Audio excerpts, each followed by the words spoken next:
अगर आज की जो लेसन मैं करवाने वाला हूँ, ठीक है, इस बुक का नाम अंतर्राष्ट्रीय संबंध है आपके।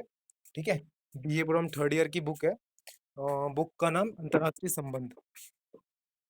सबको मैं दिख रहा हूँ प्रॉपर? स्टार्ट करें आज की लेसन फिर। तो जैसे कि सबसे पहले ऑलमोस्ट अभी हमारे साथ 10 से 15 लोग जुड़ चुके हैं। ठीक है, तो बहुत अच्छी क्लास होने वाली है, आई होप सो मजा है।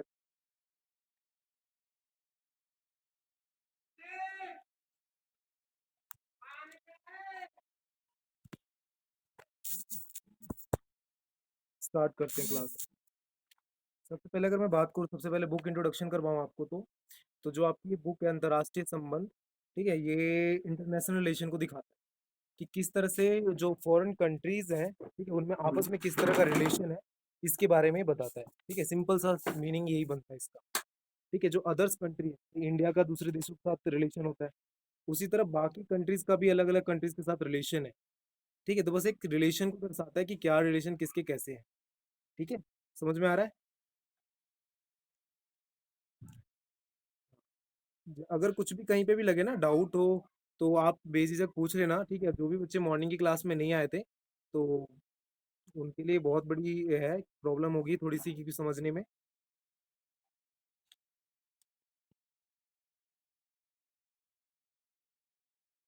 तो स्टार्ट करें, क्योंकि आपके ऑलमोस्ट 8 मिनट हो चुके हैं, जितने आने बच्चे आ चुके हैं, ऑलमोस्ट 3 से ज़्यादा स्टूडेंट्स हैं, तो स्टार्ट करते हैं। ठीक है, सबसे पहले अगर मैं बात करूँ बुक का, तो बुक का नाम आपके अंतर्राष्ट्रीय संबंध है, जो बीए पूरा थर्ड ईयर का है। ठीक है, और ये इम्पोर्टेंट है बुक इसलिए भी क्योंकि इसके अंदर में अच्छे खासे नंबर्स के क्वेश्चंस पुटअप किए जाते हैं। ठीक है, इसमें अच्छे खासे नंबर के क्वेश्चन पुटअप किए जाते हैं, तो ये इंपॉर्टेंट है बुक आपके लिए। अगर आप बुक का पहले चैप्टर पे जाओगे, तो बुक का पहले चैप्टर का ही नाम है अंतर्राष्ट्रीय संबंधों के उपागम। ठीक है, सबसे पहले वर्ड टू वर्ड क्लियर करते हैं। उपागम का मतलब होता है विचारधारा। ठीक है, जो हम सोचते हैं, जो हमारी थिंकिंग है, दैट्स नोन एज अ उपागम। ठीक है, उपागम मतलब विचारधारा, कि हमारी क्या सोच है, विचारधारा है। जैसे अक्सर आप अगर देख के चलोगे, लेके चलोगे कि मान लो मुझसे कुछ पूछा गया, आपने आपने मुझसे कुछ पूछा कि सर आपके ऊपर, आपकी इसके ऊपर क्या विचार है, आप क्या सोचते हो इसके बारे में। ठीक है, कोई लॉ के ले ले, कोई कानून के बारे में बात करें कि कोई कानून है, ठीक है, उसको लेकर आपने पूछा कि सर आपके इस पे क्या राय है, आप क्या सोचते हो इसको लेकर। तो मैंने एक कॉन्सेप्ट दिया कि ऐसा ऐसा, ये मेरी पर्सनल थिंकिंग है, ऐसा मैं मानता हूँ। ठीक है, तो ये कहलाती है विचारधारा उपागम। ठीक है, तो यहाँ पे बात करते हैं अंतर्राष्ट्रीय संबंधों के उपागम, कि अगर कोई भी कंट्री दूसरे कंट्री से रिलेशन बनाती है, ठीक है, तो उसके क्या विचारधारा होती है, क्या सोच के बनाती है। ठीक है, अगर रिलेशन की बात करोगे, जैसे भारत के नेपाल के साथ रिलेशन है, भारत के चीन के साथ नेपाल रिलेशन है, चीन के साथ, पाकिस्तान के साथ, ऐसे करके अलग अलग कंट्रीज के साथ क्या है, हमारे इंडिया के रिलेशनशिप है। तो हर रिलेशनशिप का एक अलग अलग थिंकिंग होती है, एक बेस्ड होता है, एक विचारधारा होती है हर रिलेशनशिप को करने से पहले। हर देश का कोई ना कोई मोटिव होता है कि किस देश के साथ हम रिलेशन बना रहे हैं, तो क्या मोटिव होना चाहिए, क्या रिलेशनशिप का उद्देश्य होना चाहिए। समझ में आ रहा है आपको? दोस्तों, अगर कहीं पे भी लगे ना कि डाउट हो, कुछ प्रॉब्लम हो, तो जस्ट पूछ लेना। ठीक है, बेझिझक होकर, क्योंकि मैं थोड़ा फास्ट बोल रहा हूँ, तो क्या पता आपको प्रॉब्लम आ रही हो कहीं समझने में। तो अगर कहीं पे भी कोई कॉन्सेप्ट ना समझ में आए, तो पूछ लीजिएगा। समझ में आ रहा है जहाँ तक अभी तक मैंने जो भी बोला है, थोड़ा सा? दोस्तों, एक बार मुझे फटाफट बता दो यार, आपको समझ में आ रहा है, तो मैं आगे बढ़ता हूँ फिर फटाफट।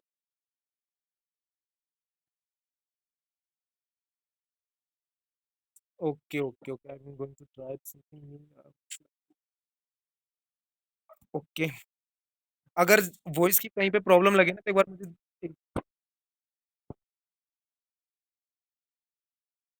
रुको, मैं ट्राई करता हूँ। ठीक है, I have earphones yet now. I am going to do something. Morning की क्लास ज्यादा इजी लग रही थी, इस वाली क्लास में बहुत ज्यादा डिफिकल्ट हो रहा है मुझे, सच कह रहा हूँ।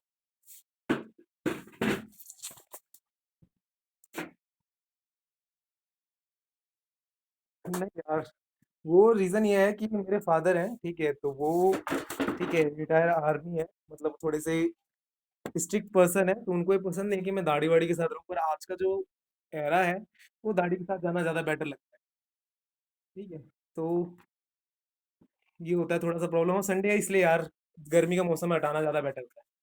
चलो स्टार्ट करते हैं टॉपिक। ठीक है, टॉपिक स्टार्ट करते हैं। अगर कहीं पे भी दिक्कत हो तो बेझिझक पूछ लीजिएगा, मैं ट्राई करूंगा कि अच्छी आवाज़ आए, ठीक है, आपको सब कुछ समझ में आए। जितना हो सके मैं अपना बेस्ट देने की कोशिश करूंगा। तो स्टार्ट करते हैं, ठीक है। सबसे पहले अंतर्राष्ट्रीय संबंध। हाँ, आगे मैं करवाऊंगा तो उसमें यथार्थवाद आपको सारा समझ में आएगा। ठीक है, सबसे पहले पहला चैप्टर इसलिए स्टार्ट कर रहा हूँ मैं। ठीक है, देखो सबसे पहले हम समझते हैं कि अंतर्राष्ट्रीय संबंधों के उपागम हमें कोई भी इंटरनेशनल रिलेशन बनाते हैं, किसी भी कंट्री के साथ बनाते हैं। भारत जाता है चीन के पास, ठीक है, वहां पे उससे कनेक्ट होता है कि सर मुझे आपसे एग्रीमेंट साइन करवाना है। ठीक है, चाहे व्यापार के हों, चाहे किसी तरह के टेक्नोलॉजी के हों, किसी भी तरह के हम एग्रीमेंट साइन करते हैं। ठीक है, जैसे द्विपक्षीय वार्ता होता है कि इस कंट्री का ये हमारे ऊपर कोई अटैक नहीं करेगा। अलग अलग तरह के हम फील्ड में उससे रिलेटेड मतलब बातचीत करते हैं। ठीक है, जैसे पाकिस्तान और भारत का कश्मीर का मुद्दा क्या है कि सिर्फ और पाकिस्तान और भारत ही उस पर डिस्कस कर सकते हैं, कोई तीसरा कंट्री उस पर इंटरफेयर नहीं करेगा, क्योंकि उनका पर्सनल मैटर है। ठीक है, इसी तरह से कई जगह वार्ता करते हैं जो इंटरनेशनल रिलेशनशिप में आता है। तो यहाँ पर इंटरनेशनल रिलेशनशिप की अगर बात करोगे तो कुछ विचारधारा यहाँ पे हम बात करते हैं जिसके बारे में डिस्कस करना इंपॉर्टेंट होता है। सबसे पहली विचारधारा आती है यथार्थवाद की विचारधारा। ठीक है, सुनाई दे रहा है, मेरी आवाज आ रही है सबको, कोई ब्रेक तो नहीं कर रही ना आवाज कहीं भी? हाँ, तो सबसे पहली यहाँ पे विचारधारा आती है यथार्थवाद की विचारधारा, जिसे हम सशस्त्रीय यथार्थवाद भी कहते हैं। ठीक है, मतलब इसको सिंपल अगर लैंग्वेज में समझना चाहोगे, अगर बुक की लैंग्वेज में समझोगे तो बहुत डिफिकल्ट है, थोड़ा सा डिफिकल्ट होगा। सिंपल लैंग्वेज में अगर समझोगे तो यहाँ पे यथार्थवाद ये कहता है कि we should go with the human behaviour. मतलब एक राज्य को, एक देश को ह्यूमन नेचर के साथ जाना चाहिए, ह्यूमन बिहेवियर के साथ जाना चाहिए, ये कहता है। ठीक है, कि मतलब मानव की इच्छा क्या है ये बताता है, और मानव की अगर जो इच्छा होंगी वही इंपॉर्टेंट रखती है उसमें, ये मतलब वो मैटर करता है इनके लिए। ठीक है, मतलब मैं अगर एक राज्य में रह रहा हूँ, एक देश में रह रहा हूँ, तो मेरी क्या इच्छा है, ठीक है, ये डिपेंड करता है, ये इम्पोर्टेंट रखता है, ना कि उस देश की महत्वाकांक्षा। ठीक है, जैसे मान लो हम इंडिया में रह रहे हैं, तो इंडिया में कोई भी अगर डील होता है, कोई भी एग्रीमेंट साइन हो रहा है, तो उसके लिए सबसे पहले वो क्या करते हैं, वो सोचते हैं कि यार किस तरीके से हम करें, ठीक है, कि हमारे लोगों को फायदा हो। ठीक है, तो इन सब तरह की चीजों को सोच कर वो लोगों के बिहेवियर को मेन इंपॉर्टेंस रखते हैं। ठीक है, ह्यूमन नेचर को, ह्यूमन बिहेवियर को ज्यादा इंपॉर्टेंस दी जाती है यहाँ पर। समझ में आ रहा है दोस्तों? एक बार फटाफट यार बता दो, अगर आ रहा है तो आगे बढ़ता हूँ फिर फटाफट में। देखो यथार्थवाद के अंदर में, हाँ, हाँ, तो यथार्थवाद के अंदर में यहाँ पे कुछ चीजें इंपॉर्टेंट आती हैं। जैसे यथार्थवाद क्या है, वो थोड़ा पुराने विचारधारा के लोग हैं। ठीक है, हंस मोगेनथाव इसके विचारक माने जाते हैं। ठीक है, हंस मोगेनथाव इसके विचारक हैं जो यथार्थवाद का थॉट लेकर आते हैं कि भाई ऐसा ऐसा यथार्थवाद ये है। ठीक है, अब यथार्थवाद के अंदर में होता क्या है, तो यथार्थवाद में कहा जाता है कि भाई ये यथार्थवाद है और ऐसे ऐसे इसको हम करना है। किस तरह से करना है, तो उन्होंने कहा कि ये ह्यूमन नेचर को ज्यादा इंपॉर्टेंस देता है। ह्यूमन नेचर इंपॉर्टेंट है बाकी चीजों के मुकाबले में। अब बाकी चीजें क्या होती है, तो यहाँ पे पावर्स को कम दिखाया जाता है, ह्यूमन नेचर को ज्यादा दिखाया जाता है। ठीक है, यहाँ पे पावर्स को ज्यादा दिखाया जाता है, ह्यूमन नेचर को कम दिखाया जाता है। अब पावर और ह्यूमन नेचर की अगर बात करोगे तो किस तरह से ह्यूमन नेचर और पावर है, तो जो नव यथार्थवाद की बात करोगे तो वहां पे पावर को इंपॉर्टेंस दी गई है। अगला जो पॉइंट आएगा आपका नव यथार्थवाद, उसके अंदर में पावर को ज्यादा इंपॉर्टेंस दी गई कि अगर कोई भी कंट्री किसी कंट्री के साथ रिलेशनशिप बना रहा है, तो वहां पे पावर ज्यादा मायने रखती है। अगर पावर है उसके पास तब वो सब कुछ कर सकता है। ठीक है, अगर पावर नहीं है तो कुछ नहीं कर सकता। पर यथार्थवाद कहता है कि अगर हमारे लोगों के बिहेवियर जो जिससे मैटर करता है, जो मतलब मेन है, इंपॉर्टेंट है, ठीक है, अगर हम बिहेवियर के हिसाब से चलेंगे तो पावर हम अपने आप ही अर्जित कर लेंगे, मतलब इकट्ठा कर लेंगे, प्राप्त कर लेंगे। ठीक है, सिंपल सा मतलब ये निकल के आता है। अगर दोनों में आप डिफरेंस समझ जाओगे यथार्थवाद और नव यथार्थवाद में, तो फिर दिक्कत नहीं होगा आपको। ठीक है, इजिली आप कर पाओगे। ठीक है, समझ में आ रहा है दोस्तों? देखो यथार्थवाद यहाँ पे, हाँ, तो यथार्थवाद यहाँ पे कहता है कि जो शक्ति संतुलन, बैलेंस ऑफ पावर की बात करता है कि अगर हमारे ह्यूमन नेचर इंपॉर्टेंट है, ह्यूमन नेचर मेन है, तो हम क्या करेंगे, जो हमारी पावर है उसको हम इक्वल रख पाएंगे, शक्ति को अपने कंट्रोल में रख पाएंगे। क्योंकि अगर किसी के पास पावर है, ठीक है, तो उसका अगर दिमाग शांत नहीं है तो क्या करेगा, नुकसान करेगा दूसरों का। नॉर्मल सी बात है। अगर मान लो मेरे पास ही बहुत ज्यादा पावर आ जाए, ठीक है, और कोई रोकने वाला ना हो, किसी तरह का कोई बंदिश ना हो, तो मैं किसी को भी मारूं, किसी को पीटूं, तो उस वहां पे कोई रिएक्शन नहीं होगा। ठीक है, मतलब मैं किसी को भी नुकसान पहुंचा सकता हूँ इजिली। पर अगर वही मेरा पावर मतलब किसी कंट्रोल में है तब हम नहीं कर सकते। तो यहाँ पे यथार्थवाद क्या कहता है कि यथार्थवाद जरूरी है, किस लिए? शक्ति संतुलन के लिए, क्योंकि वो ह्यूमन बिहेवियर को ज्यादा इंपॉर्टेंस देता है। ठीक है। हंस मोगेनथाउ ये बताते हैं कि जो बाकी चीजें हैं मतलब युद्ध को रोकने के लिए, ठीक है, वहां पे शक्ति संतुलन ज्यादा इंपॉर्टेंट होता है। ठीक है। अगर सबके बीच में इक्वलिटी है, जैसे कि सुबह मैंने पढ़ाया था फर्स्ट वर्ल्ड वॉर के बारे में। ठीक है। तो फर्स्ट वर्ल्ड वॉर के अंदर में भी ये क्या था कि अगर लोगों के पास सबके पास इक्वल पावर होता, जैसे जर्मनी के पास 9,90,000 सैनिक थे। ठीक है। भारत के पास 10,000 मतलब 10 लाख सैनिक थे। इसी तरह अलग अलग कंट्रियों के पास ज्यादा ज्यादा सैनिक थे। अगर सबके पास इक्वल सैनिक होता, सबके पास इक्वल पावर होता, तो सबके अंदर में डर होता है यार ये भी मतलब हमारे बराबर ही, अगर मैं इसको हमला करूंगा तो ये मुझे हरा देगा। पर क्या होता है जब पावर बढ़ जाती है तो उनको कॉन्फिडेंस लेवल अपने आप बढ़ जाता है कि यार मैं इससे ज्यादा ताकतवर हूँ, I can do with anything. ऐसा वो सोचने लग जाते हैं। एक एग्जांपल लेके चलते हैं यहाँ पे, क्लास का एग्जांपल लेते हैं। अगर मान लो एक क्लास के अंदर में 30 स्टूडेंट है। ठीक है। अगर एक क्लास के अंदर में 30 स्टूडेंट हैं, सभी के पास इक्वल राइट्स है कि आप सभी एक इक्वल स्टूडेंट्स हो, यहाँ पे आपके पास किसी के पास ज्यादा नहीं, किसी के पास कम नहीं, ऐसा कुछ नहीं है। तो वहां पे क्या होगा कि सभी स्टूडेंट एक साथ पढ़ेंगे। बट अगर हम कह दें कि ये वाला ज्यादा राइट है, इसके पास कम अधिकार है, ऐसे करके अगर हम कहेंगे तो वहां पे सारा कुछ बिगड़ जाएगा, क्योंकि वहां पे हम पावर ज्यादा दे रहे हैं, वहां पे शक्ति संतुलन जैसी बात नहीं रहती है। ठीक है। समझ में आता है दोस्तों? समझ में आता है? एक बार फटाफट बता दें, हम आगे बढ़ते हैं। तो यहाँ पे अगर यथार्थवाद, अगर आपको क्वेश्चन बनता है तो यहाँ पे सबसे पहले आ जाता है कि यथार्थवाद को समझाओ, यथार्थवाद की विचारधारा क्या है। हंस मोगेनथाउ के 6 प्रिंसिपल्स को समझाओ, सिद्धांत को समझाओ यथार्थवाद में। ये क्वेश्चन बनता है इसमें। ठीक है। इंपॉर्टेंट क्वेश्चन यही होता है कि हंस मोगेनथाउ के 6 सिद्धांतों को समझाओ। ठीक है। यथार्थवाद की विचारधारा क्या है इसको बताओ। तो आप सबसे पहले यथार्थवाद को डिफाइन करोगे। यथार्थवाद ह्यूमन बिहेवियर को बताता है। ठीक है। यथार्थवाद में पावर को ज्यादा इंपॉर्टेंस नहीं दी जाती है, ह्यूमन बिहेवियर ज्यादा मायने रखता है। ठीक है। सिंपल सा ये इतना बताओगे। फिर उसके बाद जो 6 सिद्धांतों की अगर बात करोगे तो सबसे पहला आ जाता है कि शक्ति संतुलन, बैलेंस ऑफ पावर। ठीक है। दूसरा आता है हित और न्याय। ठीक है। Interest of and justice. ठीक है। हित और न्याय की अगर बात करोगे तो जो यथार्थवाद है वो हमेशा अपना हित देखता है। कि अगर मान लो मैं किसी से रिलेशनशिप बना रहा हूँ, ठीक है, अगर मान लो इंडिया भी चाइना के साथ जुड़ रहा है या फिर इसराइल के साथ जुड़ रहा है, किसी भी बड़ी बड़ी कंट्री, अमेरिका के भी राष्ट्रपति हमारे भारत के, तो रीजन क्या है? उनको हमने बुलाया क्यों? हम उनके साथ जुड़ क्यों रहे? क्योंकि भाई हमारा कहीं ना कहीं हित है उनके साथ। ठीक है। हम चाहते हैं कि अगर उनसे जुड़ेंगे तो हमें बेनिफिट होगा। ठीक है। इकोनॉमिकली, सोशली, कहीं ना कहीं तरीके से बेनिफिट होगा। ठीक है। पावर भी हमारी इंक्रीज होगी अगर वो हमसे जुड़ते हैं तो। ठीक है। तो जिसके कारण से यहाँ पे हित है हमारा, हमारा इंटरेस्ट है उसमें। दूसरा आ जाता है न्याय। वॉइस क्रैक कर रही है। Just wait. What should I do यार? अ, आ रही है? एक बार यार अपना अपना हेडफोन चेक कर लो सही से। ठीक है। पता चले फिर प्रॉब्लम हो, क्योंकि अगर वॉइस की प्रॉब्लम होगी तो फिर मैं कुछ दूसरा देखता हूँ, मैं लैपी से कर लूंगा अपने। ठीक है। अगर इसमें कुछ प्रॉब्लम आ रही है तो बता दो मुझे, फिर मैं वॉइस लैपी से कर लेता हूँ, कोई दिक्कत नहीं है। वॉइस आ रही है? एक बार सही से देख लो, एक बार सही से देख लो, फिर स्टार्ट करते हैं, क्योंकि लंबी क्लास होने वाली है। अगर वॉइस की प्रॉब्लम होगी तो फिर प्रॉब्लम होगी। Yes yes.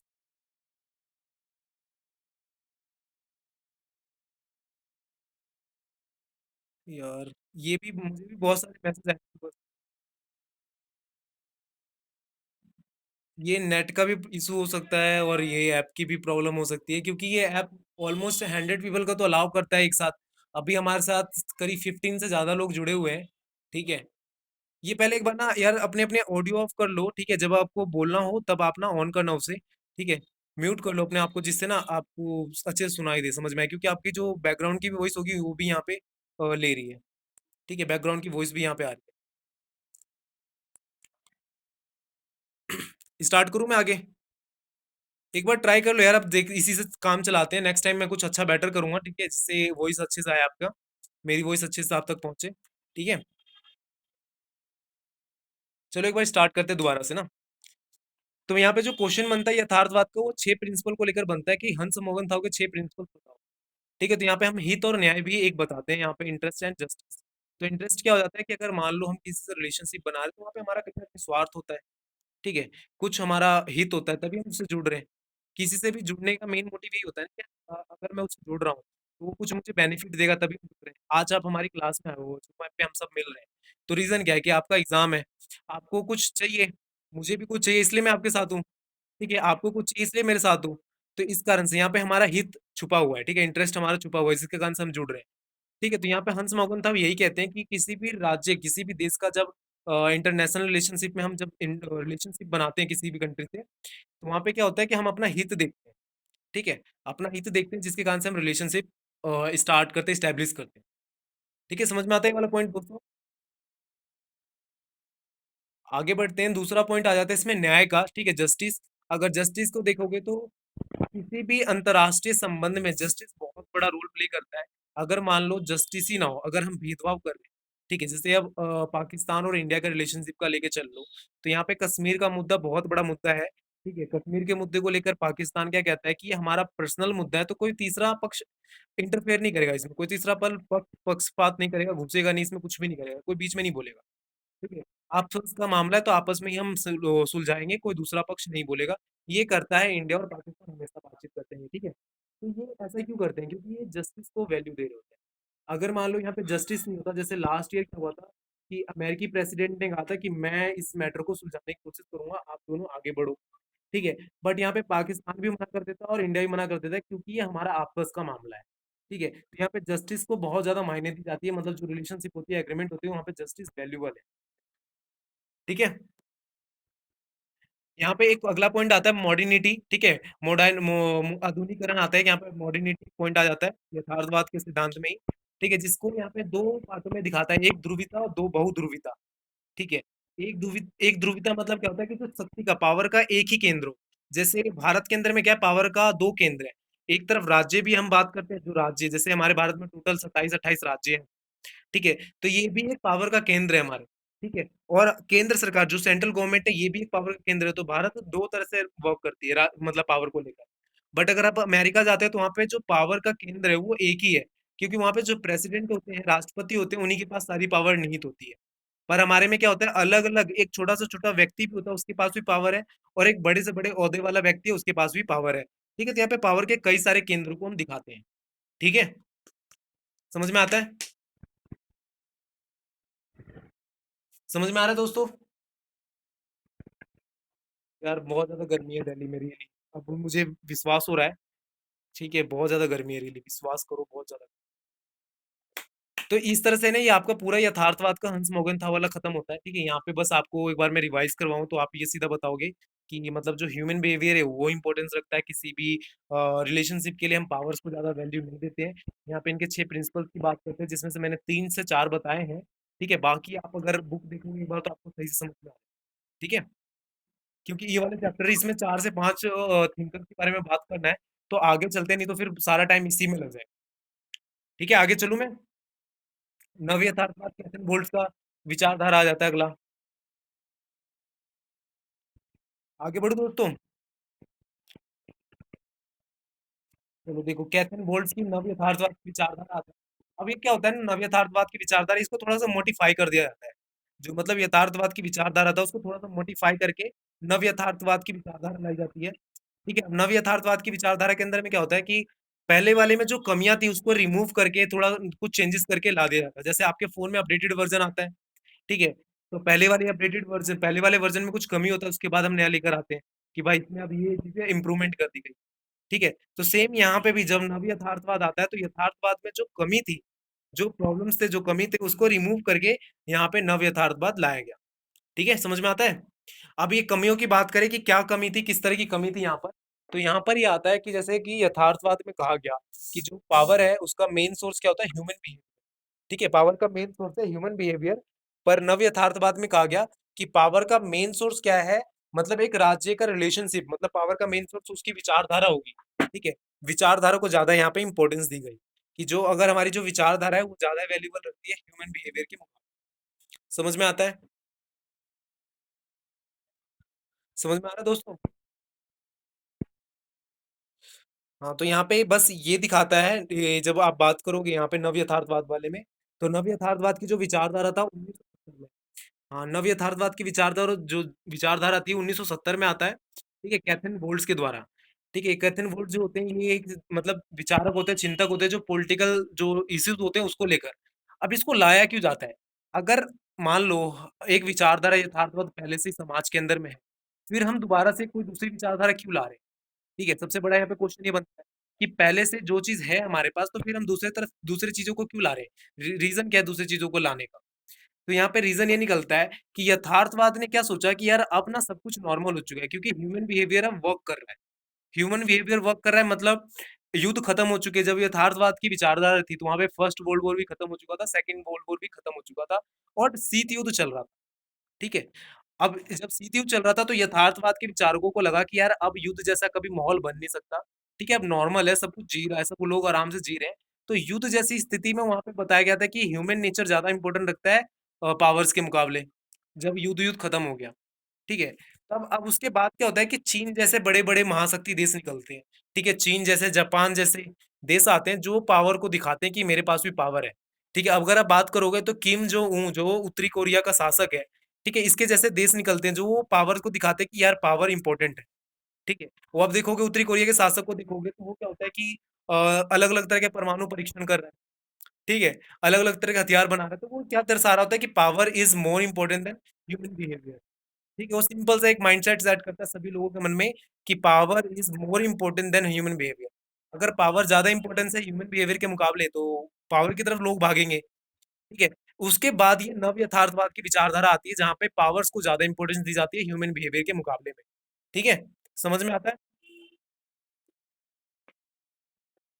दोस्तों समझ में आ रहा है? एक बार बता दो यार, फिर फटाफट मैं फिर आगे भी पॉइंट्स इसके हैं जो क्लियर करवाऊँगा। चलो, बहुत अच्छी बात है। ठीक है, मैं ट्राई करता हूँ और अच्छे से आपको बता सकूँ। देखो, नव यथार्थवाद और यथार्थवाद दोनों सेम ही है। बस न यथार्थवाद वाले में क्या कहता है कि ह्यूमन बिहेवियर ज़्यादा इम्पोर्टेंट है और नव यथार्थवाद वाले में क्या कहता है पावर ज़्यादा इम्पोर्टेंट है, जो शक्ति है, पावर है वो ज़्यादा इम्पोर्टेंट है। बाकी कोई वैल्यू नहीं करता, पावर आपका होना चाहिए, ये मायने रखती है। ठीक है? तो यहाँ पे अगर ये पावर आप सम जब अगर दोनों की मेन जो थिंकिंग है, वो दोनों समझ जाओगे आप, तो बाकी चीज़ों में दिक्कत नहीं होगा, आप ईज़िली कर पाओगे। ठीक है? आगे अगर आप देखोगे दोस्तों, तो यहाँ पे नव यथार्थवाद की विचारधारा में कैथन वोल्ट्स के द्वारा 2 चीज़ों के बारे में बात की जाती है, ठीक है? एक परंपरागत और एक अराजकता के बारे में बात की जाती है, ठीक है? अराजकता। अराजकता क्या होता है, जैसे एक रूल रेगुलेशन मैंने सेट करा, मान लो आपका घर है, तो सभी के घर में कोई रूल रेगुलेशन होता है कि भाई आपको ऐसे करना है, ये करना है, वो करना है। रूल तोड़ने पे हमारे घर वाले पनिशमेंट भी देते हैं। इवन स्कूल में भी हमारे रूल रेगुलेशन होता है। तो यहाँ पे यथार्थवाद वाले सिद्धांत के अंदर में व्यवस्था का सिद्धांत की बात करता है, व्यवस्था, ऑर्डरिंग के सिद्धांत, ठीक है? ऑर्डरिंग प्रिंसिपल जिसे हम कहते हैं। ऑर्डरिंग प्रिंसिपल क्या होता है कि अ, एक रूल रेगुलेशन के अंदर सब बंधे हुए हैं। कहने का मतलब सिंपल सा। तो अगर मान लो अराजकता क्या होता है कि रूल तोड़ना, ठीक है? जो हमने रूल बना रखा है, हमने जो चीज़ें सेट कर रखी है कि ऐसे-ऐसे ये चीज़ें करना है। अब उसको हम कर नहीं रहे, ठीक है? तो वो क्या हुआ अराजकता फैलाना, ठीक है? अराजकता एक तरह से हम ये भी कहते हैं जैसे हमारे भारत के अंदर में दंगे होना एक तरह से कानूनी जुर्म है, ठीक है? अगर कोई दंगा करेगा तो उसकी सज़ा मिलती है, तो ये गलत है, दंगा करना गलत है। पर अगर कोई आदमी दंगा कर रहा है, किसी तरह से हिंसा फैला रहा है, तो ये अराजकता हो, ठीक है? समझ में आ रहा है? ठीक है? तो यहाँ पे ये अगर आप बात करोगे नव यथार्थवाद के बारे में, तो यहाँ पे आप व्यवस्था का सिद्धांत ज़रूर बताओगे, ठीक है? ऑर्डरिंग प्रिंसिपल जिसको हम कहते हैं, ठीक है? जिसके अंदर में वो बताता है कि अगर किसी भी देश के अंदर में सबसे मेन इम्पोर्टेंट क्या है, तो अराजकता। अगर पावर बढ़ेगी, तो अराजकता फैलेगी फैलेगी। अगर मान लो लोगों को आज के समय में भारत के अंदर में ही, ठीक है, लोगों को पावर दी जाए कि आप किसी को भी मार दो, आपको कुछ केस नहीं होगा, ठीक है? तो लोग क्या करेंगे यार, जाके किसी को भी मार देंगे, किसी से भी सामान छीन लेंगे, लूट लेंगे। रीज़न क्या होगा? क्योंकि उनके पास पावर है, ठीक है? अगर पावर ही नहीं होगा तो अराजकता फैलेगी नहीं और वो जिस तरह की बिहेवियर करेंगे, अगर किसी को मारना, किसी से कुछ छीनना, तो यही अराजकता का सिंबल होता है, सिंबल ऑफ अराजकता हम ये बोल सकते हैं, ठीक है? समझ में आ रहा है?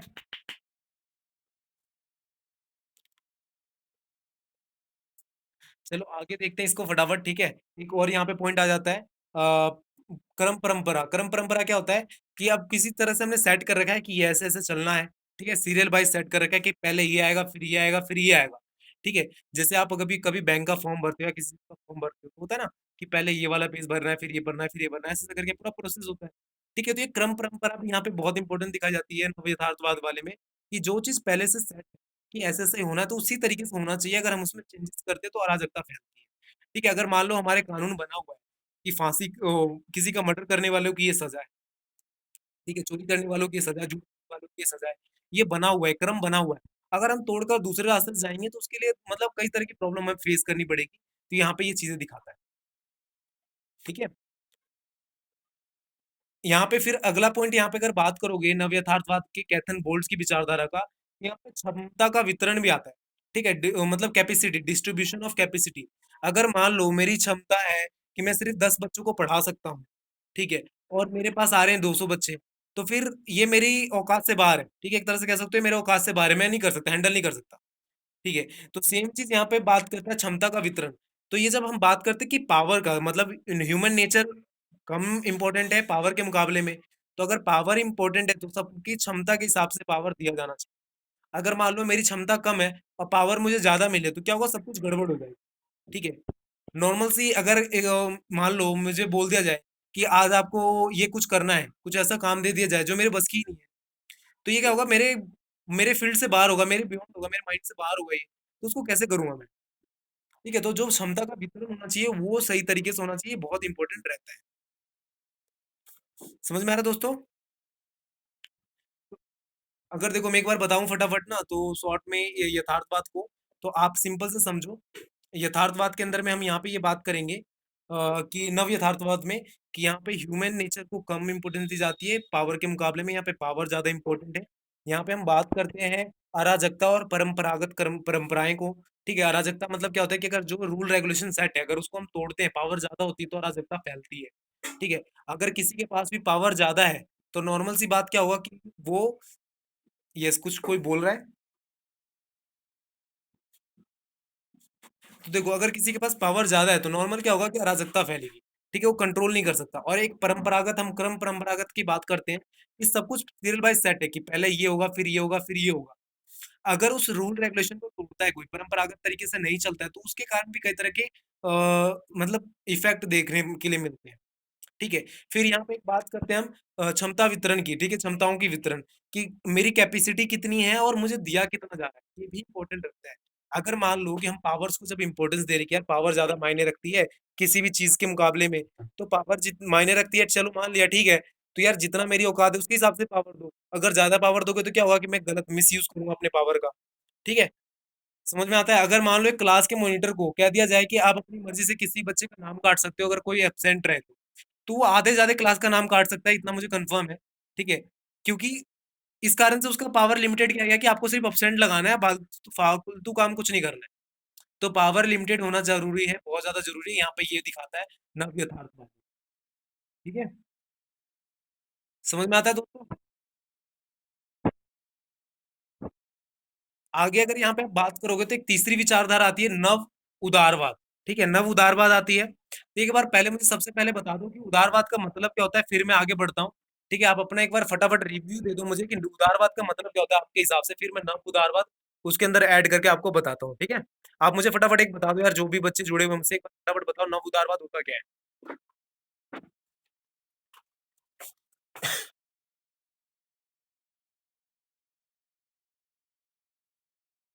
Yes, yes.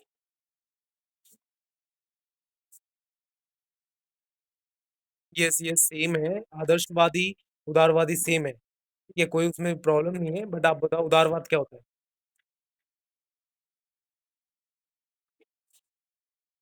एक बार मुझे उदारवाद बता दो, जो भी बच्चों को पता है उदारवाद होता क्या है, ठीक है? फिर उसके बाद मैं नव उदारवाद उसके अंदर मैं ऐड करता हूँ।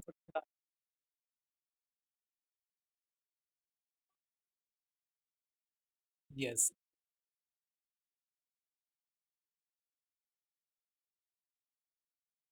बहुत अच्छे। ठीक है, तो ये बिल्कुल सही है आंसर। ठीक है, अगर उदारवाद की बात करते हैं, उदारवाद क्या होता है मतलब फ्रीडम की बात करता है, ठीक है?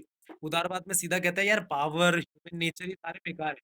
ये सब बेकार के मतलब आपको मेन चीज़ क्या होना चाहिए फ्रीडम के ऊपर जोर देना चाहिए। अगर फ्रीडम है लोगों के पास, तो वो सब कुछ है। अगर मान लो मेरे पास आज़ादी है, मुझे मतलब पूरा राइट है कि मैं जो मर्ज़ी करूँ, ठीक है? आपको पढ़ाऊँ, अपने तरीके से पढ़ाऊँ, जो भी मतलब अपना-अपना राइट है सबके पास। अगर सबके पास अपना राइट है, तो वो क्या होगा कि वो उदारवाद के ऊपर मतलब वर्क कर रहा है, ठीक है? उदारवाद है मतलब। आज हम अपने हिसाब से कुछ भी बोल सकते हैं, कुछ भी लिख सकते हैं, ये क्या भारत के अंदर में उदारवाद हुआ करता है। अब ये नव उदारवाद की जब विचारधारा आती है, तो ये जितने भी चीज़ें हो चाहे यथार्थवाद हो या नव यथार्थवाद हो, इन सबको नकार देता है, हटा देता है, बोलता है ये बेकार है। आपको मेन चीज क्या करना चाहिए कि लोगों की फ्रीडम के ऊपर वर्क करना चाहिए। तो यार दोस्तों मुझे एक बार ये बता दो कि भारत के अंदर में नव यथार्थवाद, नव उदारवाद है या नहीं? आपके हिसाब से जो मैंने डेफिनेशन दिया, उस डेफिनेशन के हिसाब से भारत के अंदर में नव उदारवाद है या नहीं?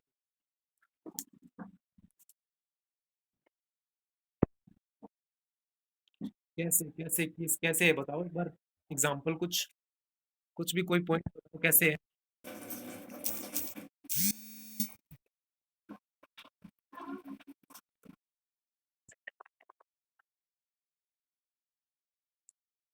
हम्म।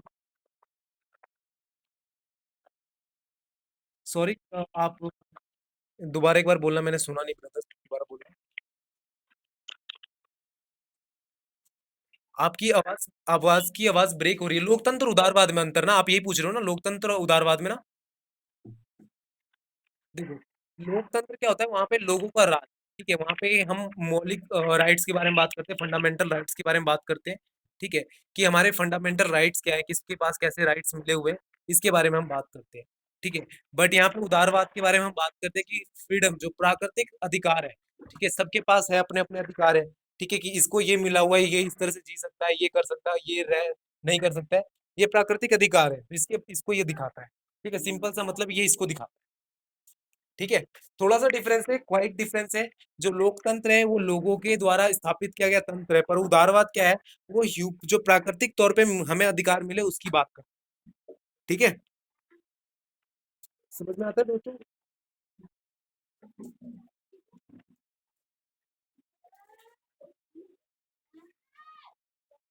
समझ में आ रहा है? एक बार बता दो, फिर मैं आगे देखता हूँ, फटाफट करवाऊँ आगे।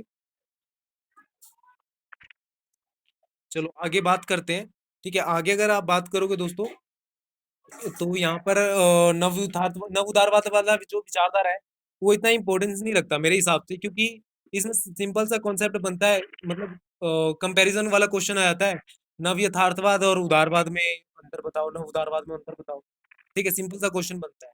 तो यहाँ पे आप ये अंतर बताओगे कि नव यथार्थवाद जो है, नव यथार्थवाद, वहां पे वो पावर को वैल्यू देता है, वहां पे शक्ति संतुलन की बात करता है, ये सारी चीजें हम दिखाएंगे उसमें, ठीक है, पावर इंपॉर्टेंस रखती है नव यथार्थवाद के हिसाब से।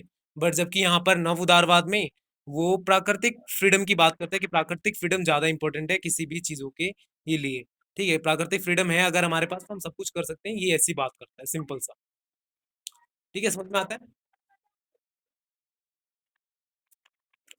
देखो अगला पॉइंट यहाँ पे आता है आपका, जो मेन है, इंपॉर्टेंट है, ठीक है, अगला पॉइंट जो आएगा आपका, वो निर्भरता विचारधारा आता है, आंड्रे गटर फ्रैंक का आता है, गुटर फ्रैंक का, ठीक है, निर्भरता विचारधारा, डिपेंडेंसी थ्योरी जिसे हम बोलते हैं, थ्योरी ऑफ डिपेंडेंसी, ठीक है, ये इंपॉर्टेंट है, ये लास्ट ईयर दोस्तों आपके एग्जाम में आया भी हुआ था, कि डिपेंडेंसी थ्योरी क्या है, आंड्रे गुटर गुटर फ्रैंक की डिपेंडेंसी थ्योरी बताई, ठीक है। और ये चैप्टर जो है दोस्तों आप अच्छे से इसे पढ़ना, क्योंकि ये चैप्टर में से तीन चार विचारधारा है, और उसमें से एक ना एक क्वेश्चन बनता ही ये बनता है, ठीक है, एक ना एक क्वेश्चन बनता ही बनता है। और ये जितने भी विचारधारा मैं बता रहा हूँ सबकी पीडीएफ मैंने ग्रुप में डाली हुई है, ठीक है, तो आप वहाँ पे उसकी पीडीएफ भी मिल जाएगी, जिससे आपको अच्छे से समझ में भी आए, ठीक है। यहाँ पे निर्भरता सिद्धांत क्या होता है, ये निर्भरता सिद्धांत कहता है कि हम आज के समय में क्या है, एक दूसरे के आश्रित है, आश्रित मतलब डिपेंड है, ठीक है, किसी ना किसी तरीके से हम दूसरे के ऊपर डिपेंड है, ठीक है। अब भारत क्या है कि चीन के ऊपर हम डिपेंड है टेक्नोलॉजी के लिए, ठीक है, पेट्रोल के लिए हम खाड़ी देशों पे डिपेंड है, ठीक है, तो अलग अलग तरह के चीजों के लिए हम डिपेंड है एक दूसरे के ऊपर। तो यहाँ पे निर्भरता सिद्धांत की बात करता है, यहाँ पे कहता है कि यार ना आपको ह्यूमन नेचर की जरूरत है, ना आपको पावर की जरूरत है, ना यहाँ पे फ्रीडम की जरूरत है, यहाँ पे आपको श्रम शक्ति, जो आपका जो लोग है, जो हमारी जो मतलब चीजें हैं, जो हमारी कल्चर है, ठीक है, जो हमारी सिद्धांत है, उसको समझने की जरूरत है। वो अगर आप समझ जाओगे वो सारी चीजें, तो आपको कोई प्रॉब्लम होगा ही नहीं, ठीक है, यहाँ पे सिंपल सा मतलब ये बता,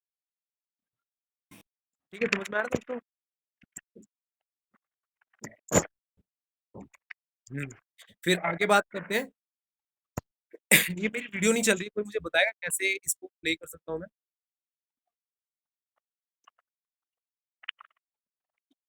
वीडियो रुक रही है, मेरी वीडियो चल नहीं रही है, कोई मुझे सजेस्ट करेगा किस तरह से मैं इसको चल प्ले कर सकता हूँ? चल गई, चल गई। तो ये निर्भरता सिद्धांत होता है, निर्भरता सिद्धांत समझ में आया आपको दोस्तों? निर्भरता सिद्धांत समझ में आया तो एक बार बता दो, मैं अगला चैप्टर स्टार्ट कर सकता हूँ क्या? हम्म। तो अगला चैप्टर की ओर अगर जाओगे दोस्तों, तो यहाँ पे अगला चैप्टर आपका था शीत युद्ध और शीतोत्तर काल, ठीक है। कि मतलब पूरा शीत युद्ध का जो पीरियड है उसके बारे में अगर हम बात करते हैं, ठीक है। अब सबसे पहले एक डेफिनेशन दे दो मुझे सभी बच्चे, ठीक है। शीत युद्ध होता क्या है, शीत युद्ध कहते किसे हैं, व्हाट इज द शीत, कोल्ड वॉर क्या है, व्हाट इज कोल्ड वॉर।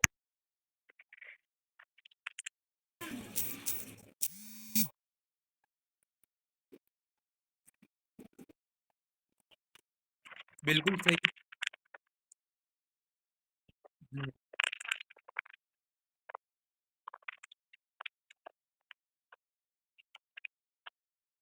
बिल्कुल सही। ऑलमोस्ट अभी का आंसर सही। दोस्तों यार अपनी ना पहले तो जो भी बच्चे हैं अपनी माइक एक बार ना सेट कर ले, ठीक है, क्योंकि बाहर की आवाज़ बहुत ज़्यादा आ रही है। ठीक है, तो जो मैं बोलूँगा वो थोड़ा सा दब जाएगा, तो एक बार थोड़ा सा माइक अपना सेट कर ले। देखो अब मैं बताता हूँ आपको शीत युद्ध है क्या। तो देखो जो शीत युद्ध का जो टाइम पीरियड था वो सेकेंड वर्ल्ड वॉर के बाद शुरू हुआ, ठीक है। सेकेंड वर्ल्ड वॉर का खत्म होना, ठीक है, उसके बाद दो बड़ी महाशक्तियां पूरे विश्व में उभर कर आती हैं सामने, ठीक है। एक तरफ हो जाता है अमेरिका और दूसरी तरफ हो जाता है सोवियत। ये जो दोनों बड़ी महाशक्तियां होती है आपसी टकराव की जो स्थिति बनती है, इसमें आपस में ही लड़ रहे होते हैं। और इसके लड़ने का ये मतलब नहीं होता इनका कि ये किसी तरीके से मतलब लड़ने का ये नहीं मतलब होता इनका कि ये लड़ रहे हैं तो हथियार का यूज कर रहे हैं या कुछ और, ठीक है। ये आपसी तौर पे लड़ तो रहे होते हैं पर वहां पे सिर्फ प्रॉक्सी वॉर होता है एक तरह का, ठीक है। प्रॉक्सी वॉर क्या होता है अगर उसको समझोगे, तो प्रॉक्सी वॉर का मतलब होता है कि अगर मान लो मेरी और आपकी लड़ाई है, ठीक है, ए और बी की लड़ाई है, ठीक है, वहां पे ए और बी की लड़ाई है, और पर ए क्या कर रहा है कि वो खुद नहीं लड़ने जा रहा ना बी खुद लड़ने जा रहा है। अब वहां पे देखा है कि दो लोग लड़ रहे हैं सी और डी, तो ए ने क्या किया सी को सपोर्ट कर दिया, बी ने क्या किया डी को सपोर्ट कर दिया। अब इनडायरेक्टली तौर पर सपोर्ट ए और बी का था और सी और डी लड़ रहे हैं, ठीक है। फेस सी और डी का है और पीछे लड़ाई किसकी हो रही है, ए और बी की। तो इस तरह के युद्ध को प्रॉक्सी वॉर कहते हैं। और जो शीत युद्ध था वो प्रॉक्सी वॉर, ठीक है। यहाँ पे एक क्वेश्चन ये भी बन जाता है कई बार कि प्रॉक्सी वॉर क्या होता है, शीत युद्ध के अंदर में प्रॉक्सी वॉर बताओ, ठीक है, जिससे हम दिखावे का युद्ध कहते हैं प्रॉक्सी वॉर कहते हैं, ठीक है। तो प्रॉक्सी वॉर मतलब जो फेस किसी और का हो, लड़ाई किसी और की हो, वो प्रॉक्सी वॉर कहलाता है। समझ में आ रहा है। एक क्वेश्चन ये भी आ जाता है कई बार दोस्तों कि शीत युद्ध को हम मतलब किस तरह से उसका पूरा काल को डिफाइन कैसे कर सकते हैं, शीत युद्ध को बताओ, इसकी टिप्पणी लिखो। तो यहाँ पे हम ये बता सकते हैं कि शीत युद्ध एक तरह का प्रॉक्सी वॉर है, ठीक है। प्रॉक्सी वॉर मतलब क्या, फेस किसी और के रहेगी रहेगा और बैकग्राउंड मतलब जो लीड कर रहा है कोई और करेगा उसको, ठीक है। ये चीजें होती है यहाँ पर शीत युद्ध के अंदर में। अगर आप शीत युद्ध का जो भी डेफिनेशन दिया आप सबने सबका वो डेफिनेशन सही था कि शीत युद्ध बिना हथियारों का लड़ा जाने वाला युद्ध कहलाता है। शीत युद्ध मस्तिष्क से लड़ा गया युद्ध शीत युद्ध कहलाता है, ठीक है। रक्त रंजित बिना रक्त रंजित के युद्ध शीत युद्ध कहलाता है, रक्त रंजित रहित युद्ध शीत युद्ध कहलाता है, ठीक है। तो यहाँ पे अगर खून खराबा हुआ नहीं, हथियार का यूज किया नहीं, ठीक है, आपने किसी तरह का गन वेपन का यूज किया नहीं, तो शीत युद्ध कहलाता है, ठीक है। अब इसके अंदर में शीत युद्ध काल के अगर बारे में पूछा जाए कि शीत युद्ध काल में कौन कौन सी घटनाएं घटी, तो यहाँ पे क्या कहोगे, सबसे पहला घटना दिखाया जाता है इराक के अंदर में सैनिक गतिविधि, ठीक है। पहली घटना इराक के अंदर में सैनिक गतिविधि घटती है, जिसके अंदर में क्या होता है कि द्वितीय विश्व युद्ध के बाद जो भी कंट्रीज होती है मित्र राष्ट्र और धुरी राष्ट्र हारने के बाद जो मित्र राष्ट्र की कंट्रियां बचती हैं, रूस, ब्रिटेन, फ्रांस और अमेरिका, वो सारी सेना डिप्लॉयड कर देती हैं इराक के अंदर, इराक को बचाने के लिए, ठीक है।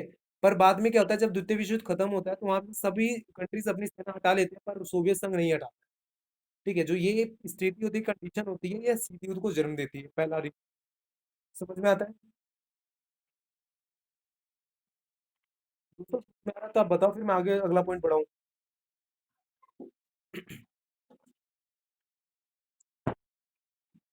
आ गया तो फिर आगे मैं बात करता हूँ दूसरा पॉइंट पे। तो यहाँ पे दूसरा पॉइंट आता है क्यूबा मिसाइल संकट, ठीक है। शीत युद्ध के अंदर में दूसरा जो गतिविधि घटती है वो क्यूबा मिसाइल संकट इंपॉर्टेंट रहता है, ठीक है। क्यूबा मिसाइल संकट आपने 12th क्लास में पढ़ा होगा, जिसके अंदर में क्या होता है कि क्यूबा एक अमेरिका के पास छोटा सा द्वीप है, जगह है, जहाँ पे सोवियत संघ क्या करता है कि अपने मिसाइल को डिप्लॉयड कर देता है, वहां पे तैनात कर देता है, जिसके बाद अमेरिका और सोवियत संघ के बीच में इनडायरेक्टली तौर पर एक रिलेशनशिप को हर्ट होता है, ठीक है। रिलेशनशिप वॉर छिड़ जाता है, ठीक है। एक तरह का वॉर छिड़ता है जो मानसिक तौर पर लड़ा जाता है, सिर्फ ऑर्डर फरमानों पे जो लड़ा जाता है कि भाई मैंने इसे आदेश दिया कि हटा लो, उसने मना कर दिया, इस तरह का सिर्फ युद्ध होता है, प्रैक्टिकली युद्ध नहीं करते वो, ठीक है। तो ये दूसरा मतलब गतिविधि ये आती है शीत युद्ध के अंदर। तीसरी अगर इसके अंदर मैं बात करूँ शीत युद्ध के अंदर में, तो यहाँ पे तीसरा आ जाता है अफगानिस्तान को लेकर प्रॉब्लम क्रिएट करना, जो तालिबान ये सारे आतंकवादी संगठन होते हैं इसका जन्म होना और ये सब चीजें शीत युद्ध के दौर में घटती हैं, जहाँ पे ये कहा जाता है कि अमेरिका ने तालिबान संगठन, ये जो आईएसआई, अलकायदा, ये जितने भी संगठन है, इसको जन्म मतलब जन्म देता है, ठीक है, जन्म करवाया जाता है, मतलब पाकिस्तान की मदद से इनका जन्म करवाया जाता है कि भाई इनकी हेल्प से हम दूसरी जगह हमला करेंगे। अब इनका जन्म क्यों करवाता है, जैसे कि मैंने शुरुआत में कहा कि शीत युद्ध एक प्रॉक्सी वॉर है, जहाँ पर फेस किसी और का होता है, लड़ाई कोई और करता है, ठीक है। तो अब यहाँ पे क्या करता है, तालिबान का जन्म करवाया गया अमेरिका, तालिबान का जन्म करवाया गया पाकिस्तान के द्वारा, अमेरिका ने करवाया, ठीक है। जिसके कारण से क्या होता है कि अब अमेरिका तो पार्टिसिपेट नहीं कर रहा है युद्ध में, पर पाकिस्तान कर रहा है, और पाकिस्तान के जो आतंकवादी संगठन है वो वहां पे लड़ रहे हैं।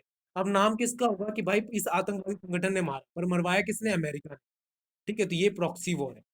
तो ये कुछ घटनाएं घटती है शीत युद्ध के अंदर में। यहाँ पे जो क्वेश्चन बनेगा, इंपॉर्टेंट क्वेश्चन की अगर बात करूँ कि इंपॉर्टेंट क्वेश्चन क्या है, ठीक है, इस मतलब इस लेसन का, तो यहाँ पे इंपॉर्टेंट क्वेश्चन ये बनता है कि शीत युद्ध के कारण बताओ कि शीत युद्ध क्यों हुआ था, रीजन क्या था शीत युद्ध होने के। तो कोई मुझे दो तीन कारण बताओ, फिर उसके बाद मैं बाकी कारण को यहाँ पे रिवाइज करवाता हूँ फटाफट, ठीक है। 8-10 पॉइंट एटलीस्ट लिखना पड़ेगा, पॉइंट में लिखोगे तो नंबर मिलेगा। तो एक बार मुझे ना फटाफट कुछ पॉइंट्स बता दो आप, जिसके बाद मैं अपने पॉइंट्स भी बता सकूँ, जिससे पूरा एक क्वेश्चन अच्छा सा बन पाए। बता दो दोस्तों, एक बार पॉइंट बता दो यार फटाफट। एक बार पॉइंट बता दो फटाफट प्लीज।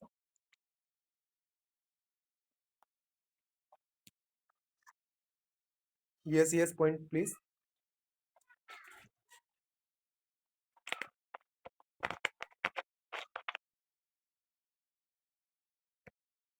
यस, और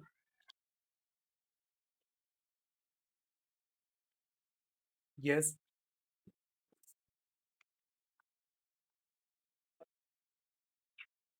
यस, बहुत ही इतना पॉइंट बहुत है, चलो मैं बताता हूँ बात। यस, हाँ, देखो दोस्तों, अब पॉइंट्स ना एक एक बार हम रिवाइज करते हैं फटाफट फास्ट, ठीक है। अगर पॉइंट्स आपको याद हैं तो आप क्वेश्चन को बड़ा से बड़ा बनाकर लिख सकते हो, कोई प्रॉब्लम नहीं होगा आपको, ठीक है, और इजिली कर सकते हो। अब पॉइंट्स क्या क्या है, पहला पॉइंट आ जाता है भाई दो विचारधारा, ठीक है। विचारधारा कौन कौन सी, तो पूंजीवादी और साम्यवादी विचारधारा। अब पूंजीवादी चाहता था कि भाई सभी देश क्या है, पूंजीवादी विचारधारा को फॉलो करें। साम्यवादी चाहता था कि सभी देश साम्यवादी को विचारधारा को फॉलो करें। सभी दोनों देशें क्या चाहती थी, अमेरिका चाहता था कि पूंजीवादी पूरे विश्व में फैले, और रूस चाहता था कि साम्यवादी विचारधारा पूरे विश्व में फैले। तो इस तरह की जो परिस्थिति बनती है, इस तरह की कंडीशन बनती है, ये शीत युद्ध को जन्म देती है, पहली चीज, ठीक है। साम्यवाद और पूंजीवाद का प्रचार प्रसार का बढ़ना, और वो क्या करने लगे कि अब ना ये दोनों ने अपना प्रचार प्रसार बढ़ा, ठीक है। इसके तहत क्या किया उन्होंने कि जो भी छोटी छोटी कंट्री होती थी उन पर जबरदस्ती मतलब अपनी विचारधारा थोपना, या फिर अपनी विचारधारा का सरकार बनाना, ये सारी चीजें वहां पर आने लगी, जिसके कारण से शीत युद्ध होता है, ठीक है। यहाँ पे तीसरा पॉइंट आप ये बता सकते हो, हथियारों की होड़, ठीक है। हथियारों की होड़ मतलब क्या, कि अब इन्होंने क्या करने लगे कि नए नए वेपन बनाने लगे, ठीक है। जिसके कारण से वेपन बनाने का कारण क्या हुआ, ठीक है, कि अब हथियारों का होड़ होने लगा, ठीक है। सारी चीजें यहाँ पे आती हैं दोस्तों, ठीक है। तो ये सारी चीजें यहाँ पे आती है। आगे अगर बात करोगे दोस्तों, तो यहाँ पे सैन्यवाद का भी विस्तार है, ठीक है। सैन्यवाद का विस्तार का मतलब क्या है, कि अब जो कंट्रीज थी, जो भी कंट्रीज थी, वो सारी कंट्री क्या करने लगी, अपने सैनिकों को बढ़ाने लगी। मॉर्निंग में बताया था आपको कि फर्स्ट वर्ल्ड वॉर के टाइम पे भारत के टोटल 10 लाख सैनिक थे, ठीक है। 2 मिनट दोस्तों, आप 2 सेकंड, यार चुप हो जाओ 2 मिनट। ओए चलो,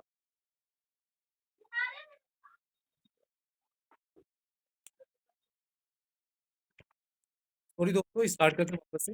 तो ये कुछ मैंने पॉइंट्स बताया, जैसे सैन्यवाद का प्रचार प्रसार भी बढ़ना, ठीक है, सैन्यवाद का विस्तार करना। अब सैन्यवाद का विस्तार का कहने का मतलब क्या हो जाता है कि जो देश थे उनको लग रहा था यार कहीं दोबारा अगर वॉर हुआ, अगर हमारी सैनिक कम रह गए, हमारी सैनिक की संख्या कम है, तो क्या होगा कि मेरा नुकसान होगा, ठीक है। बहुत सारे देश क्या करेंगे, मेरे ऊपर हमला करेंगे, मैं हार जाऊंगा युद्ध को। तो इस तरह की कंडीशन बन रही थी, इसके कारण से उन्होंने क्या किया कि सैन्यवाद का प्रचार प्रसार बढ़ा दिया, ठीक है। ये यहाँ पे एक रीजन बनता है, ठीक है। एक रीजन यहाँ पे ये भी आ जाएगा, जापान के ऊपर परमाणु बम का हमला होना, ठीक है। जापान के दो शहर हिरोशिमा और नागासाकी पे क्या हुआ, परमाणु हमला किया गया, जिसके बाद से ये शीत युद्ध स्टार्ट होता है, ठीक है। और जर्मनी का दो भागों में बंटना, ये भी एक बहुत बड़ा रीजन देखा जाता है यहाँ पर, ठीक है। क्योंकि जर्मनी को क्या किया, सोवियत संघ ने दो पार्टों में बांट दिया, जिसके बाद से पूरा शीत युद्ध का काल शुरू होता है, ठीक है। शीत युद्ध चलता है, ठीक है। पर पूर्वी जर्मनी और पश्चिमी जर्मनी करके दो जर्मनी बनते हैं। अच्छा, समझ में आ रहा है यहाँ तक जो मैंने बताया, आपको समझ में आया दोस्तों? चलो फिर ये तो आपका लगभग आप लिख पाओगे पॉइंट्स में, या फिर और कुछ इसमें बताना तो ये मुझे बता दो, या एक एक पॉइंट्स को मुझे समझाना चाहिए, ये बता दो। जो पॉइंट्स बताए वो क्लियर है आपको, इसको समझ में आ रहा है? लिख लोगे तो बहुत अच्छी बात है। तो एक यहाँ पे क्वेश्चन ये भी बन जाता है नेक्स्ट चैप्टर की ओर अगर बढ़ोगे आप, तो यहाँ पे ये क्वेश्चन बन जाता है कि शीत युद्ध के परिणाम क्या निकले। ठीक है, शीत युद्ध के परिणाम क्या निकले। अब ये शीत युद्ध के परिणाम बता दो भाई मुझे, शीत युद्ध के क्या क्या परिणाम थे। एक बार कुछ पॉइंट रिवाइज करवा दो आप मुझे, फिर उसके बाद मैं बताता हूँ आगे कि क्या क्या परिणाम है, फिर भारत की विदेश नीति स्टार्ट करेंगे अगला चैप्टर। ठीक है,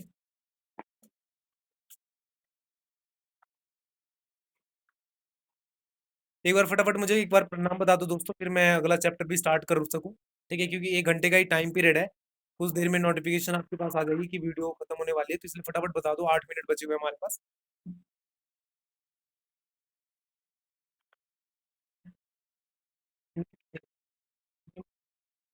खत्म होने के बाद क्या क्या चीजें हुई, शीत युद्ध के खत्म होने के बाद, शीत युद्ध जब खत्म हो गया तो उसके बाद क्या क्या चीजें हुई ये बताना है।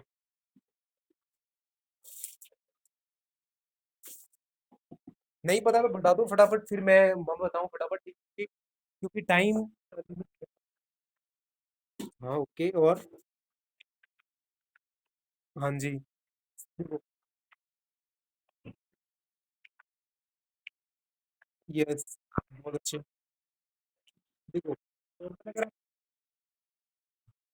हाँ जी, ये एक पॉइंट हो जाता है कि अमेरिका का एकमात्र शक्ति के रूप में उभरना। ठीक है, मतलब महाशक्ति के तौर पर उभरना, वर्चस्व कायम करना।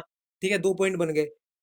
अगर आप पता है दोस्तों क्या होता है, पॉइंट अगर बनाना चाहो ना, तो आप जो भी हम चीज बात करते हैं आपस में, ठीक है, अगर मान लो दो लोग लड़ रहे हैं, अब ये क्वेश्चन आता है कि सीपीयू के क्या परिणाम निकले, सीपीयू खत्म होने का, तो आपको सिंपल से करना क्या है कि आप ये सोचो कि अगर मान लो दो लोग लड़ रहे हैं और भी लड़ रहे हैं, एक बंदा हार गया, तो उसके बाद उसका इम्पैक्ट क्या होगा। तो यार जो भी की जमीन थी उस पर इनका कब्जा हो जाएगा। ठीक है, तो उसका सिर्फ राज चलेगा और कोई दूसरा बंदा होगा नहीं आसपास में, तो इस तरह की चीजें चलेंगी। ठीक है, ये सारी चीजें रहती हैं, यहाँ पे भी सेम ये चीजें होती हैं। यार अब तो क्लास खत्म होने वाली है, पर अभी भी बच्चे जुड़ रहे हैं, really I am saw quite. देखो अब परिणाम को मैं फटाफट बताता हूँ, जिसके बाद ना भारत की विदेश नीति स्टार्ट करते हैं। ठीक है, जो इंपॉर्टेंट है, बहुत इंपॉर्टेंट चैप्टर होने वाला है भारत की विदेश नीति। ठीक है, यहाँ पे अगर परिणाम की अगर बात करोगे तो परिणाम में आ जाता है पहला तो अमेरिका का वर्चस्व स्थापित होना। ठीक है, अमेरिका का एक ध्रुवित स्थापित करना, मतलब एक ध्रुवीकरण करना। यार एक बार ना ये जो बंटी 009 है, ये अपने एक बार माइक ऑफ कर ले। ठीक है, शायद इनके बच्चे की आवाज आ रही है पीछे से। ठीक है, और वो डिस्टर्ब कर रहा है बाकियों को भी। कोई नहीं, कोई नहीं, ओके, बट चलो स्टार्ट करते हैं, ठीक है। क्योंकि अमेरिका का मतलब है स्थापित होना, सुविधा का विघटन होना, साम्यवादी का प्रचार प्रसार का रुकना, पूंजीवादी का विस्तार होना। ठीक है, कुछ ये पॉइंट बन जाते हैं जहाँ पे सीपीयू के परिणाम के तौर पे दिखते हैं। ठीक है, यहाँ पे वर्चस्व वाला क्वेश्चन ही बन जाता है कि अमेरिका ने अपना वर्चस्व सीपीयू के बाद किस प्रकार स्थापित किया, जो आने वाले चैप्टर्स में आगे पढ़ोगे आप। ठीक है, तो यहाँ पे वर्चस्व की अगर बात करोगे तो वर्चस्व मतलब क्या होता है, अमेरिकी वर्चस्व जब सीपीयू खत्म होता है तो कोई उसका अपोनेंट बचता नहीं, जिसके कारण वो कोई किसी से कोई युद्ध जैसा होता नहीं, वो एक ही महाशक्ति के रूप में उभरता है। ठीक है, वो अकेला पूरे विश्व में राज कर सके ऐसा होता है, उसकी पावर भी बहुत ज्यादा होती है। ठीक है, यूएनओ में उसका, सुरक्षा परिषद में उसको मतलब वीटो पावर मिल जाती है।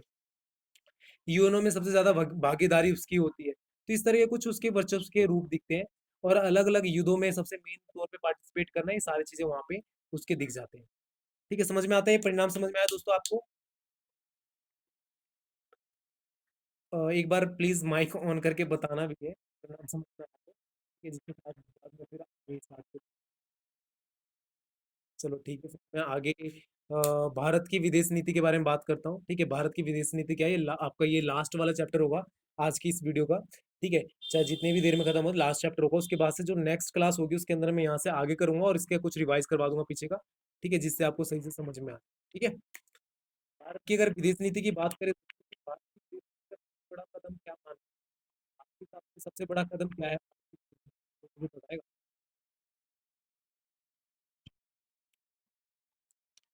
दोस्तों। भारत के विदेश नीति का सबसे बड़ा कदम के तौर पे क्या देखा, धर्मनिरपेक्ष आंदोलन को सबसे बड़ा मतलब कदम माना जाता है। ठीक है, यहीं से पूरे विश्व के अंदर में भारत अपनी हैसियत पाता है कि हम मतलब किस तरह के देश हैं। मोटिव क्या है, हम किसी भी देश से जुड़ रहे हैं, किसी भी ऑर्गेनाइजेशन से जुड़ रहे हैं, तो हमारा मोटिव क्या है ये बता पाता है भारत। ठीक है, इंडिया बता पाता है दूसरे कंट्रीज को। ठीक है, तो यहाँ पे जो क्वेश्चन बनता है वो सीधा सा आएगा कि भारत का विदेश नीति बताओ। ठीक है, या गुट निरपेक्षता आंदोलन क्या है, गुट निरपेक्ष आंदोलन क्या है, जिसे हम NAM नाम भी बोलते हैं, नाम क्या है ये बताओ। ठीक है, इस तरह से क्वेश्चन बन के आ जाता है। नाम की प्रासंगिकता क्या है, गुट निरपेक्षता आंदोलन की जो प्रासंगिकता होता है वो क्या है ये बताइए।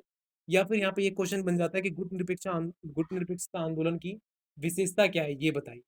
ठीक है, कुछ ये इंपॉर्टेंट क्वेश्चन यहाँ पे बनते हैं। ठीक है, जो बहुत ज्यादा मतलब इंपॉर्टेंट है सभी बच्चों के लिए। और ये अक्सर क्वेश्चन पुटअप किए जाते हैं एग्जाम में। जो लास्ट ईयर अगर मैं बताऊं, लास्ट ईयर का जो मैंने क्वेश्चन पेपर एनालाइज किया था, तो उसके अंदर में आया हुआ था कि गुट निरपेक्षता आंदोलन की विशेषता बताओ। ठीक है, तथा इसके उद्देश्य बताओ, उद्देश्य क्या है। तो सबसे पहले अगर आप उद्देश्य की बात करो गुट निरपेक्षता आंदोलन की, तो भारत ने पूरे विश्व के सामने जब गुट निरपेक्ष आंदोलन का मतलब विचारधारा रखा कि हम गुट निरपेक्ष आंदोलन की चाहते हैं, तो वहां पे भारत ने क्या कहा कि हमें क्या चाहिए कि शांति स्थापित होनी चाहिए पूरे विश्व के अंदर में। ठीक है, वो शांति को ज्यादा इंपॉर्टेंस दे रहे थे। ठीक है, अब शांति मतलब क्या होता है कि कहीं भी युद्ध ना हो, पीस पूरा रहे। ठीक है, युद्ध से दूर रहे, इसकी बारे में वो बात करता है। ठीक है, भारत। दूसरी चीज यहाँ पे क्या कहता है कि हथियारों की होड़ पर रोक लगे। ठीक है, जो हथियारों की होड़ होती है, मान लो अब अलग अलग कंट्रीज क्या कर रहे हैं, हथियार बना रहे हैं। भाई मुझे भी हथियार चाहिए, उसके भी हथियार चाहिए। अब जिसके पास जितना ज्यादा हथियार होगा वो उतना ज्यादा उसके लिए प्रॉब्लम है। ठीक है, वो दूसरे के लिए प्रॉब्लम क्रिएट करेगा। तो इस कारण से भी यहाँ पे ये बात की गई कि हथियारों पे होड़ पे रोक लगनी चाहिए। ठीक है, पूरे विश्व में अंतर्राष्ट्रीय स्तर पर मतलब समाज जो कल्याण के लिए कार्य होना चाहिए वो किया जाना चाहिए। मानव अधिकारों के लिए वर्क किया जाना चाहिए, मानव अधिकार को इंपॉर्टेंस दी जानी चाहिए। इसके लिए भारत यहाँ पे पक्ष मतलब अपना पक्ष रखता है। ठीक है, समझ में आ रहा है ये दोस्तों, उद्देश्य में आ जाएगा हमारे ये। एक बार समझ में आ रहा है तो मुझे फटाफट बता दो, फिर बाद में। ओके, ठीक है, तो ये उद्देश्य हो गया। हाँ, तो ये उद्देश्य हो जाएंगे भारत के। ठीक है, कि किस तरह से वो चाहता था अंतर्राष्ट्रीय स्तर पर भारत ने क्या क्या चीजें रखी। तो वहां पे सबसे पहला आता है कि अंतर्राष्ट्रीय शांति। ठीक है, मतलब शांति स्थापित हो, हथियारों की होड़ पर रोक लगे, सैन्यवाद के प्रचार प्रसार पर रोक लगे, मतलब सैन्यवाद के विस्तार को कम किया जाए। ठीक है, अंतर्राष्ट्रीय स्तर पर संगठन बनाया जाए जिसके अंदर में सभी देश का व्यापार मतलब आपसी भागीदारी हो, समान भागीदारी हो। अंतर्राष्ट्रीय व्यापार को मंजूरी मिले। ठीक है, मतलब अंतर्राष्ट्रीय स्तर पर व्यापार किया जा सके, सभी देशों के साथ आपसी संबंध बनाए जा सके, ये चीजें मेन उद्देश्यों में रखता है। टोटल मैंने दोस्तों 9 पॉइंट बताए हैं। ठीक है, अगर ये 9 पॉइंट्स को आप 5-5 लाइनों में भी, 4-4 लाइनों में भी लिखते हो तो बहुत अच्छे से नंबर मिल सकते हैं यहाँ पर। ठीक है, और इस बार का जो आपका सोल का एग्जाम होगा, वो टोटल 25 मार्क्स का एक क्वेश्चन पूछा जा सकता है। ठीक है, चांसेस ये हैं। या फिर अगर 25 मार्क्स का आता है तो ये इतना पॉइंट्स लिखोगे तो बहुत हो जाएंगे उद्देश्य और विशेषता के अंदर में। ठीक है, ये तो उद्देश्य हो जाते हैं इसके। समझ में आता है। अगर इसकी विशेषता की बात करोगे दोस्तों, तो विशेषता के अंदर में क्या आ जाएगा यहाँ पे कि भारत ने क्या क्या चीजें की। जैसे अब विशेषता के अंदर में क्या हुआ कि वो पंचशील समझौता जैसे चीजों के बारे में बात करता है। ठीक है, जो छोटी कंट्रियां हैं, जो कम मतलब उतनी पावरफुल कंट्री नहीं है, उनको साथ में लेकर चलने की बात करता है। ठीक है, कि अगर मान लो हम सभी कंट्री को साथ में लेकर चल रहे हैं, तो क्या होगा, इक्वलिटी हम स्थापित कर मतलब इक्वल सबको दर्जा दे पाएंगे। बहुत सारी छोटी छोटी कंट्री हैं जिसको साथ में लेकर चलने की बात करता है।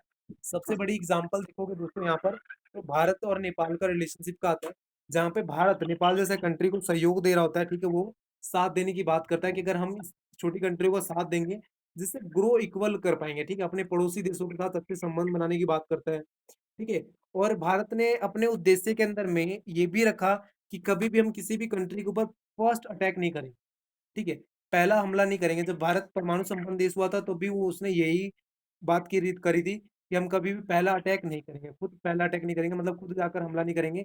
अगर कोई हम पे सामने से हमला करेगा तब हम उसका जवाब देंगे। ये मेन इसके उद्देश्य में आ जाता है। समझ में आता है दोस्तों।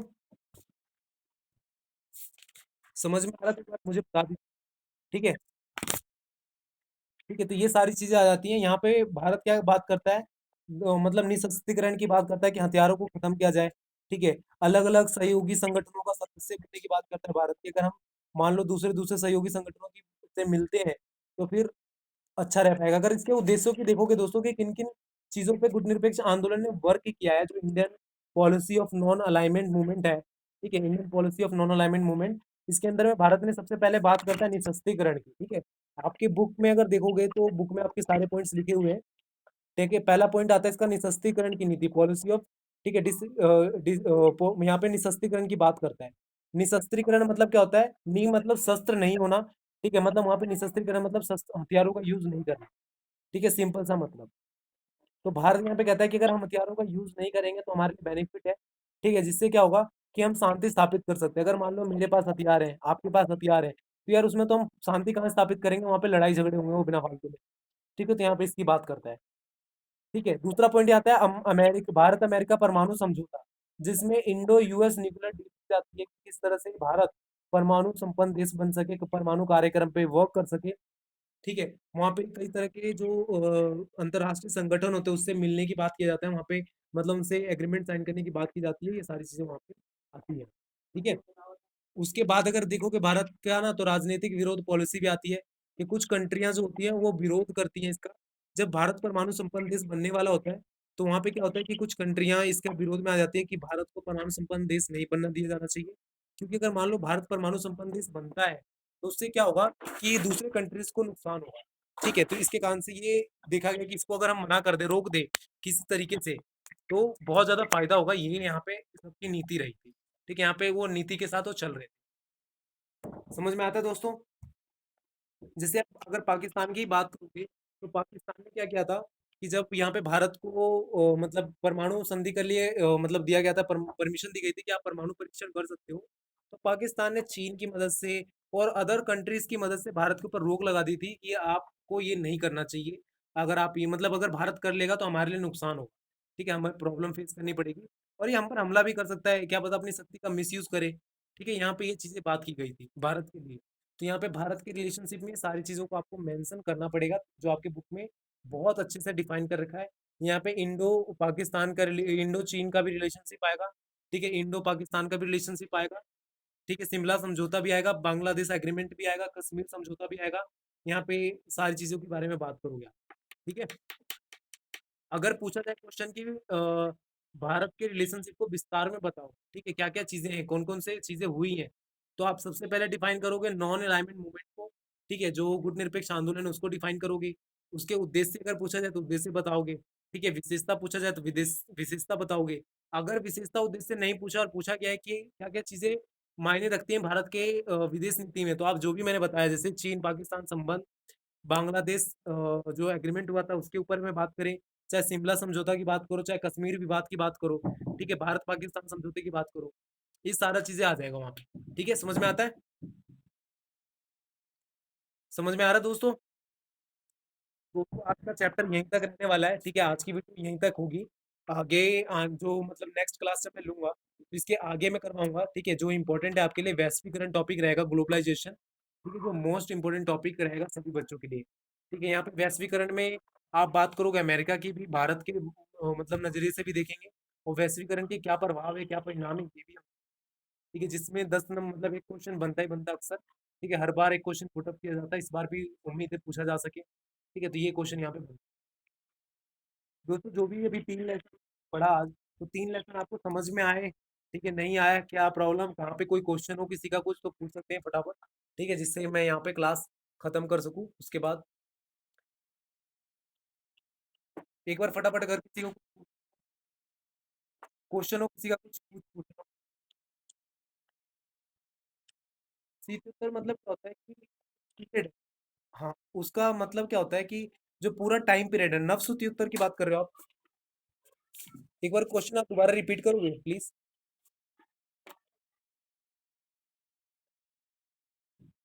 देखो ये जब ना अभी भी जो कंडीशन है पूरे विश्व के सामने जो कंडीशन बनी हुई है, ठीक है, यहाँ पे कुछ समय पहले तक जो डोकलाम विवाद चल रहा था, अगर आप देखते होंगे तो आपको पता होगा, चीन और भारत का डोकलाम विवाद था लास्ट ईयर, ठीक है। इस समय भारत और चीन का दोबारा से विवाद चल रहा है, और नेपाल का विवाद चल रहा है काली रिवर को लेकर, जो मॉर्निंग में मैंने बताया था, ठीक है। तो इस तरह की जो परिस्थिति है ये भी एक तरह के शीत युद्ध को जन्म देती है, क्यों?